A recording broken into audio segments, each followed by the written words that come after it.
the Airbnb for 2 weeks, and it was insanely loud there, just people blasting their music all the time.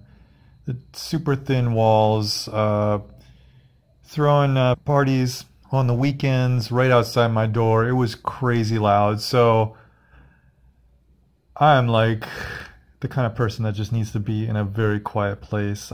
It's like my peace of mind is so important. So I tried to get out of the Airbnb as fast as possible.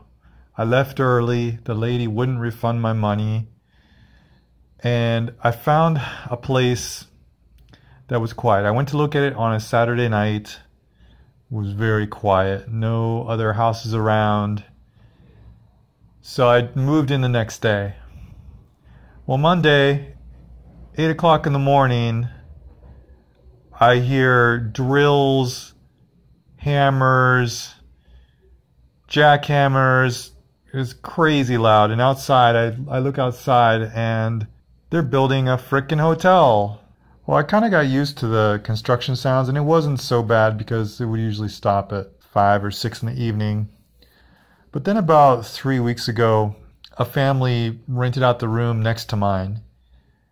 And it was mother, father, and 2 little kids, 5-year-old boy, 8-year-old girl. And they were really noisy, especially the kids, especially the little 5-year-old boy, constantly talking, and not just talking at a normal volume, but he's the kind of kid that has to yell every sentence. That's how 5-year-olds are. I know because I taught them in Kobe, Japan. So no fault of his own, but annoying as hell because I just want to have a peaceful evening in my room, working or doing whatever I do, and I got to listen to this 5-year-old baby babble. The couple would fight sometimes. I'd hear the wife crying, and there was a lot of commotion going on over there, but I didn't really get involved. The little kids I'd leave my door open in the afternoon to get a nice breeze going through. The little kids would peek in, and they didn't speak any English. I speak hardly any Spanish, but they would just try to talk to me in Spanish, which I thought was really cool. Like, if you want to learn Spanish, or any language for that matter, hang out with kids, because they don't give a fuck if you understand or not. They will just keep talking to you. It is such a benefit to learn from kids, because when you learn from adults, like, you become more self-conscious, and adults, if they sense that you don't understand them, they'll try to end the conversation or they'll get bored talking to you. But kids, no. They don't care if you understand or not. They will just keep talking to you. So it's a great way to learn a foreign language. So actually I like the kids. They were really cute. Really, really cute and nice. But just, because of the nature of children, they were noisy. So that would stress me out. But that's that. Fine, whatever. So I asked them, like, when they were going to go back home to Mexico City, and they said on Saturday. All right, fine. I can wait until Saturday. I can put up with a little noise till Saturday. So Saturday rolls around and they don't leave.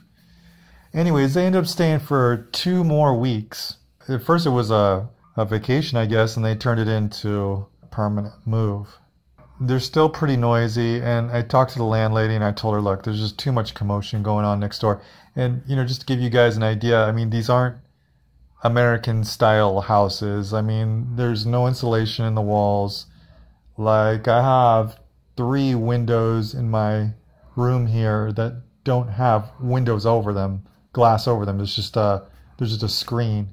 Yeah, so when you live in a Mexican house, it sounds like you're living outside. So I told the landlord about, how noisy my neighbors were, and she was really understanding, and she said she would try to find another room for them. So anyways, today I was editing a video. It was very peaceful, very quiet, and the wife pops her head in my door, and she's crying, and her face is all beaten up and bruised, and she's just like rattling off to me in Spanish. Couldn't understand a word she was saying, so I pulled out my smartphone, got Google Translate going, and through some rough translations, I understood that she had had a fight with her husband at the beach, and it had become physical, and she said she wanted to go back to Mexico City to go to her mom's place, but she didn't have a dime to her name, and she said she needed about $225 to buy bus tickets for her and her 2 kids.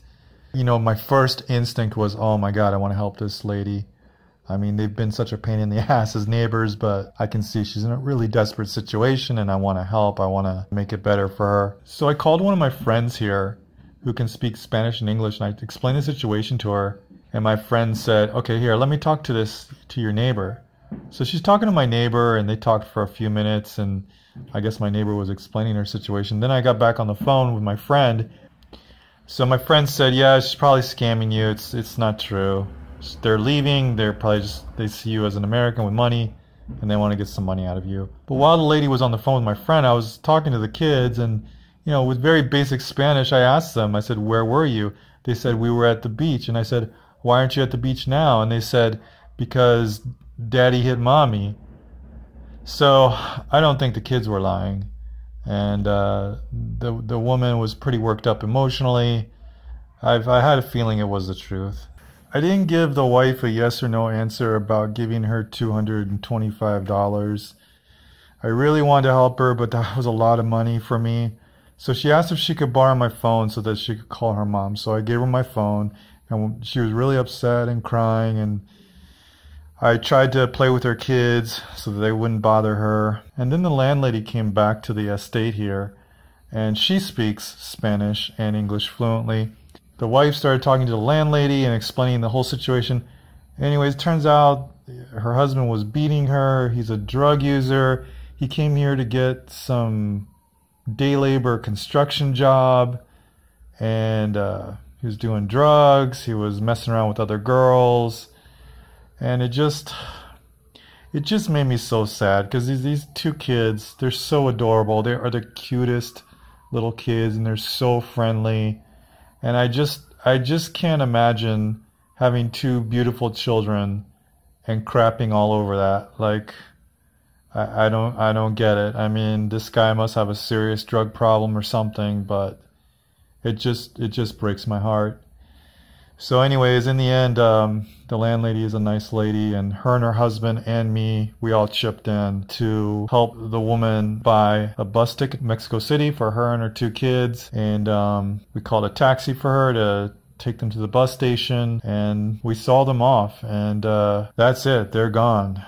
But this place is crazy, man. I mean, there's a few buildings on a few acres here on this estate, and they're kind of like these makeshift buildings. Like, they look like they were made really quickly and really cheaply. Like, an engineer definitely didn't design these buildings. They were definitely made on the fly by some day labor Mexicans, because you've got like these half levels, you got these random rooms, these weird hallways, and then these really narrow stairways, and the building is stacked up really high, but it's really narrow. It's just very strange. It's like a mix between a haunted house, a maze, and Hertz Castle. We've got drug dealers here. There's like a low-key brothel going on here. She rents rooms out to these day laborers, so they're coming in and out. Since I don't wear shoes in the house, I leave them outside. I had a nice pair of shoes stolen. It's like low-key, really freaking shady here. So after we sent the lady and her two kids off, there were three of us. It was me, the landlady, and another neighbor. We stood in a circle, held hands, and we prayed for them. Alright guys, that's my story of my crazy Mexican neighbors. You definitely got to be ready for the unexpected for life here in Mexico. Thanks for joining me, guys. Ryan Boundless, peace out.